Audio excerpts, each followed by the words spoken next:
आपण पाहतोय या दुर्घटनेचा या ठिकाणी व्हिडिओ आता समोर येतोय। पुष्पक एक्सप्रेसमधून 5 जणांचा पडून मृत्यू झालेला आहे। दिवा मुंब्रा स्थानकादरम्यानची ही घटना आहे। या ठिकाणी आता सध्या रेल्वे वाहतूक ही सुरळीत झाल्याची माहिती समोर येते। मात्र आता सर्व या दुर्घटनेचा तपास आता मध्य रेल्वेकडून प्रशासनाकडून घेतला जातोय। नेमके हे प्रवासी कशामुळे पडले याचा तपास आता प्रशासनाकडून घेतला जात आहे। पुष्पक एक्सप्रेसमधून पडून 5 प्रवाशांचा मृत्यू झालेला आहे। दिवा मुंब्रा स्थानकादरम्यानची ही घटना। एक्सप्रेसमधून खाली पडल्याने 5 प्रवाशांचा मृत्यू झालेला आहे। तिथला व्हिडिओ आता हा समोर येतोय। दिवा मुंब्रा स्थानकादरम्यानची ही घटना आहे। मध्य रेल्वे प्रशासनाकडून आता या ठिकाणी तपास सुरू झालेला आहे। आणखीन काही प्रवासी रेल्वेतून पडल्याची माहिती सुद्धा समोर येते। काही जखमी आहेत, त्यांना रुग्णालयामध्ये दाखल करण्यात आलेला आहे। मात्र या 5 जणांचा या दुर्घटनेमध्ये मृत्यू झाल्याची माहिती सध्या समोर येत आहे। पुष्पक एक्सप्रेसमधून पडून 5 प्रवाशांचा मृत्यू झालाय। दिवा मुंब्रा स्थानकादरम्यानची ही घटना आहे। रेल्वेची वाहतूक सुरळीत सुरू आहे असं मध्य रेल्वेच्या PRO कडून सांगण्यात येते। मुंबई लखनौ पुष्पक एक्सप्रेसमधील ही घटना आहे। या एक्सप्रेसमधून खाली पडून 5 प्रवाशांचा मृत्यू झाल्याची माहिती सध्या समोर येत आहे। आणखीन काही जण या रेल्वेतून पडल्याची माहिती सुद्धा समोर येते। त्यांना रुग्णालयामध्ये उपचारासाठी दाखल करण्यात आलंय। मुंबई लखनौ पुष्पक एक्सप्रेसमधील ही घटना दिवा मुंब्रा स्थानकादरम्यानची घटना आहे। पुष्पक एक्सप्रेसमधून पडून 5 जणांचा मृत्यू झालेला आहे। मध्य रेल्वे वाहतुकीवरती याचा काही वेळ परिणाम झालेला पाहायला मिळाला।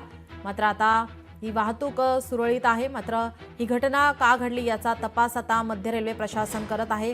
तपास सुरू आहे। पोलीस प्रशासन या ठिकाणी दाखल झालेले आहेत।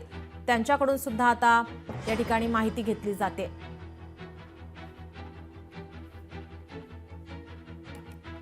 आपल्यासोबत मध्य रेल्वे जनसंपर्क अधिकारी स्वप्नील लीला हे फोन लाईन वरून जोडलेले आहेत। काय सांगाल, एकंदरीतच काय ही दुर्घटना घडलेली आहे त्या संदर्भात? आतापर्यंत जी माहिती आपल्या हातात आलेली आहे त्यानुसार 5 ते 6 प्रवासी जे आहेत हे दिवा आणि मुंब्रा या 2 स्थानकाच्या दरम्यान ट्रेनमधनं खाली पडलेले आहेत। आता त्यांच्यापर्यंत अँब्युलन्स देखील पोहोचलेली आहे। आता त्या प्रवाशांना आपण हॉस्पिटलमध्ये घेऊन जातो आहोत। एकदा त्या प्रवाशांच्या हॉस्पिटलमध्ये गेल्यानंतर किंवा त्यांच्याशी बातचीत झाल्यानंतर हे प्रवासी कुठल्या गाडीमध्ये प्रवास करत होते आणि कुठल्या कारणामुळे पडले याची शहानिशा मध्य रेल्वेतर्फे केली जाईल। आणखीन काही प्रवासी पडल्याची माहिती आहे, जे जखमी आहेत त्यांच्या संदर्भात आपल्याकडे आतापर्यंत जितकी माहिती आहे त्यानुसार 6 प्रवासी जे आहेत हे गाडीतनं खाली पडलेले आहेत। आता वाहतूक कशी आहे मध्य रेल्वेची? वाहतूक मध्य रेल्वेची सुरळीत चालू आहे। याच्यामध्ये वाहतुकीमध्ये काही कुठल्याही प्रकारची अडचण यामुळे निर्माण झालेली नाही। जी नक्कीच, धन्यवाद आपण दिलेल्या या माहितीसाठी। पुष्पक एक्सप्रेसमधून 5 जण हे या रेल्वेमधून पडल्याची माहिती समोर येते। 10 ते 12 प्रवासी पडल्याची माहिती समोर येते। 5 जण मुंब्रा स्थानकाजवळ खाली पडले। या 5 जणांचा मृत्यू झालाय। रेल्वे प्रशासनानं या संदर्भात माहिती दिली आहे। कसाऱ्याला जाणाऱ्या रेल्वेच्या गार्डनं माहिती दिली। लोकल आणि पुष्पक एक्सप्रेस बाजूने जात होत्या। पुष्पक एक्सप्रेसमधून 5 जणांचा पडून मृत्यू झालेला आहे। 10 ते 12 प्रवासी यामध्ये पडलेले आहेत। काही जखमी आहेत, ज्यांना रुग्णालयामध्ये दाखल करण्यात आलेलं आहे। मध्य रेल्वेची वाहतूक आता काही वेळ ही खोळंबली होती, मात्र पुन्हा एकदा ती सुरळीत झालेली आहे। मात्र या दुर्घटनेमध्ये 5 जणांचा मृत्यू झाल्याची माहिती समोर येते। मुंबई लखनौ पुष्पक एक्सप्रेसमधील ही घटना दिवा मुंब्रा स्थानकादरम्यान ही दुर्घटना घडलेली आहे। एक्सप्रेसमधून पडून 5 जणांचा मृत्यू झाल्याची माहिती समोर येते। 10 ते 12 प्रवासी पडल्याची माहिती समोर येते। काही जखमी आहेत, त्यांच्यावरती उपचार सुरू आहे। त्यांना उपचारासाठी रुग्णालयात जवळच्या दाखल करण्यात आलंय।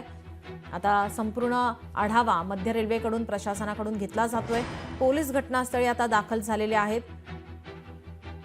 लोकल आणि एक्सप्रेस या बाजूबाजूने जात होते अशी माहिती सध्या देण्यात आलेली आहे आणि आता याचा तपास मध्य रेल्वे प्रशासनाकडून घेतला जातोय। 10 ते 12 प्रवासी ट्रॅकवर पडले। यामध्ये 5 जणांचा मृत्यू झालाय। दिवा मुंब्रा स्थानकादरम्यानची ही घटना समोर येते। लखनौ पुष्पक एक्सप्रेसमधून 5 प्रवासी पडल्याची माहिती। 5 जण मुंब्राजवळ खाली पडलेत। लोकशाही मराठी ऐका, पहा, जागरूक रहा।